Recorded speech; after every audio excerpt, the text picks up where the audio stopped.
Good day everyone, my name is Earl J. Noro and I'm going to discuss all about the postcolonialism and the queer theory. So first, we have here the postcolonialism. So what is the postcolonialism? It is the critical academic study of the cultural legacy of colonialism and imperialism. So it is focusing on the human consequences of the control and exploitation of colonized people and their lands. More specifically, it is a critical theory analysis of the history, culture, literature, and discourse of imperial power, usually in European. So it is focusing on the colonialism and imperialism. So what are the colonialism and imperialism? So first, colonialism is the policy of the country seeking to extend or retain its authority over the people or territories. Generally with the aim of economic dominance. In the process of colonization, the colonizer may impose their religions, language, economics, and other cultural practices on indigenous people. One great example is that Philippines colonized by the Spaniards, and Spanish people spread and imposed their religion, mostly religion and their practices like Roman Catholic. Mostly of the Filipinos are Roman Catholic, so it is because of the influence of the Spaniards. Second one, we have the imperialism.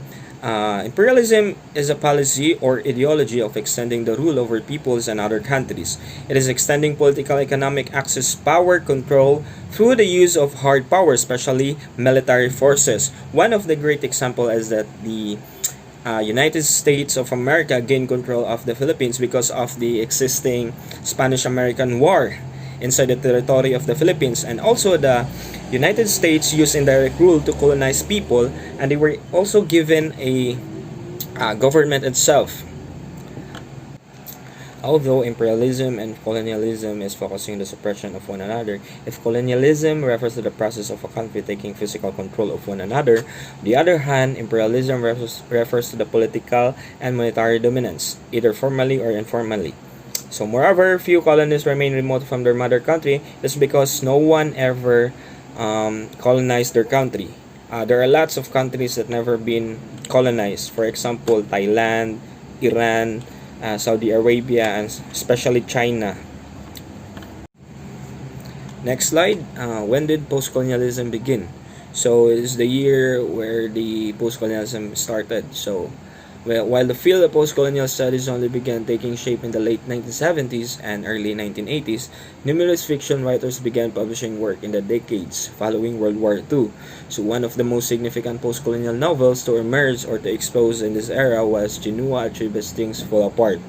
So basically, the most influential novel was entitled Chinua Achebe's Things Fall Apart in 1958, basically in between early 1980s and late 1970s. So next slide. Brief history of postcolonialism. So postcolonial theories, Edward Said's 1978 book Orientalism has been described as a seminal work in the field. So it is often also involves the discussion of experiences such as slavery, migration, suppression, and resistance, difference, race, gender, place, as well as responses to the discourses of imperial Europe such as history, philosophy, anthropology, and linguistics. So it is actually belong to the postcolonialism because it is a theory of the literary history. So writers also played a very important role. So postcolonial literature emerged at the time that many colonies were fighting their way to independence. It really began picking up as a coherent literary movement in the mid-20th century.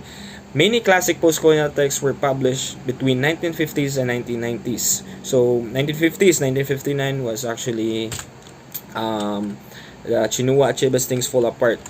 So mostly of the literary works, are more influences from the history, from the differences of one another, resistance, suppression, migration, as well as race, gender, religion, and also the linguistics, the use of linguistics, philosophy. So next, literary criticism. So in connection to literary criticism, postcolonial criticism is similar to cultural studies. So what we know all about the cultural study is to study the history of the cultural, or more on cultures, norms, or what do you call that one? the unique perspective of the literature and politics inside a community or the society. Specifically, post-colonial critics are concerned with the literature produced by colonial powers and works produced by those who are colonized. So, writers from the post-colonialism are more inspired on the uh, colonized country, imperialized country. Those ideologies, those experience was used to create literary pieces or literary works. Next, so analyze the interaction between the culture, customs, history of indigenous peoples and the colonial power that governs. So this is example of how the writers use the post-colonialism, or how they're going to criticize, how they're going to analyze, how they're going to understand. It is through the use of interaction between other cultures from one another, how they actually shared their ideas, information, and also they gain it and they also share it to one another and then spread all over the world or all over the territory. So next slide, we have here the queer theory. So what is a queer theory? So it is a field of critical theory that emerged in the early 1990s out of the fields of queer studies and women's studies. So the word queer theory can be various meanings depending upon its usage. So it is not basically the word itself, the meaning itself. It came from multiple critical and cultural contexts, including feminism, post-structuralist theory, radical movements of people of the color, different races, the gay and lesbian movements, AIDS activism, and many sexual subcultural practices. So next slide, theories from the queer theory. So some of the core theories in the development of queer theory, including Michael Foucault, Gail Rubin, Eve Kosofsky-Sedgwick, and Judith Butler. So Michael Foucault's work on sexuality said that it was a discursive production rather than an essential part of a human, which came from his larger idea of a power not being repressive and negative as productive and generative. So in other words, power acts to make sexuality seems like a hidden truth that must be dug out and be made specific. Foucault refuses to accept that sexuality can be clearly defined and instead focuses on the expansive production of sexuality within governments of power and knowledge. So basically, queer theory is focusing on the sexuality, according to Foucault's, that the sexuality said that it was a discursive production and the larger idea of power not being repressive and also a negative, productive, or generative. It also can be a positive, but I don't know. In other words, power acts to make sexuality seems like a hidden truth. But so, in connection to literary criticism, queer literary criticism denotes a range of approaches to textual scholarship that analyze and context heteronormative and structures on relations of meaning. It is the idea of heteronormativity which pertains to the institution, structures of understanding, and practical orientation that make heterosexual seems not only coherent. So analyzing with a queer perspective has no potential to determine the base of structure in which any identities relies on. Although it does this without completely destroying or forsaking categories of identity, the theory has been understood to be just a bad question of sexuality. This perception that queer theory is solely about sexuality has been opposed by having an intersectional approach that starts off with the hypothesis that sexuality cannot be disconnected from the other categories or social status and identity. This allows queer theory to become interdisciplinary and thus create new ways of thinking in how sexuality shapes and is shaped by the other factors.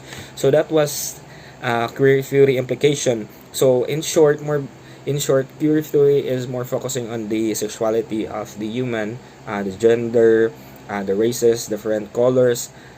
So literary criticism occurred when literary pieces or works are more on the feminism side of the story. Like for example, the Nanking Store. Nanking Store is actually focusing on the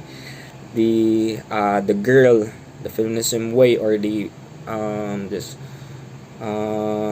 what do you call that one, the norms or culture or the habit of the Chinese.